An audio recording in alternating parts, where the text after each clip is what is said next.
ស្រោបជាមួយនឹងទឹកក្តៅណាបងប្អូនបាទស្រោបជាមួយនឹងទឹកក្តៅបាទបើយើងស្រោបទឹកក្តៅបាទបើយើងស្រោបទឹកក្តៅ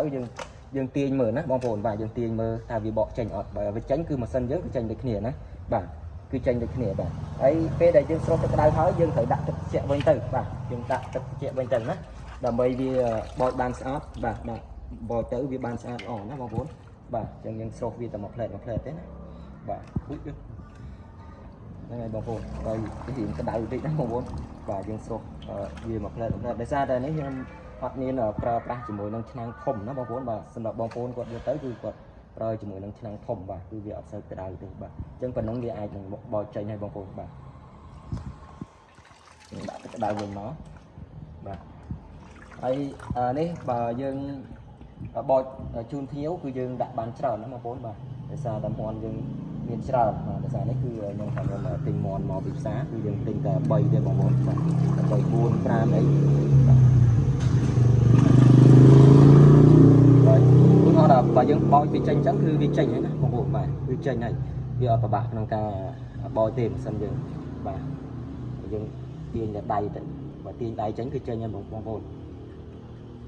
បាទប៉ុណ្ណឹងគឺយើងដាក់ទឹកត្រជាក់ទៅបាទដើម្បីយើងដាក់ជាមួយនឹងម៉ាស៊ីនណាបងប្អូនកុំឲ្យវាដាច់សាច់ហេតុអីបានយើងដាក់ទឹកត្រជាក់អត់កុំឲ្យវាដាច់លហែកស្បែកឬក៏ដាច់សាច់មាន់បាទកុំឲ្យវាដាច់កន្លែងសាច់មាន់យើងបាទប៉ុណ្ណឹងយើងដាក់ម៉ាស៊ីនបានហើយបាទ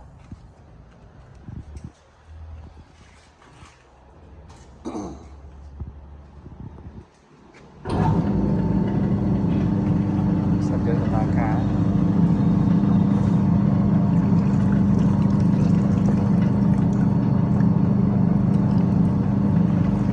យើងដាក់មាន់ចូលបងប្អូនបាទដាក់មាន់ចូលតាមគាត់យើងត្រូវមានទឹកបាច់ចូលបងប្អូនបាទមានទឹកបាច់ចូលបាទតាមនេះយើងអត់បានទឹកចូលបើយើងដាក់ទឹកចូលវាអាចធ្វើបានស្អាតជាងបងប្អូន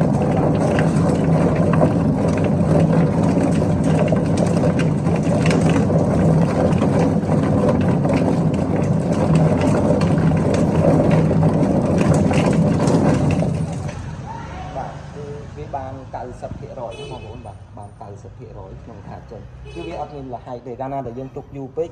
វានឹងធ្វើឲ្យស្បែកមាន់ឬក៏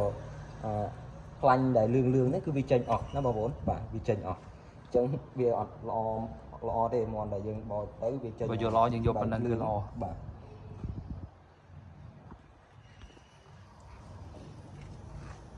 បាទទីទូទៅគឺយើងយកប៉ុណ្ណឹងគឺបានណាបងប្អូនបាទយើងមិនបាច់ទៅឲ្យវាជ្រះល្អទេបើកាលណាដែលជ្រះល្អវាអាចដាច់កដាច់ក្បាលអីទៅជាដើមទៅពីតតាំងផ្សេងហើយ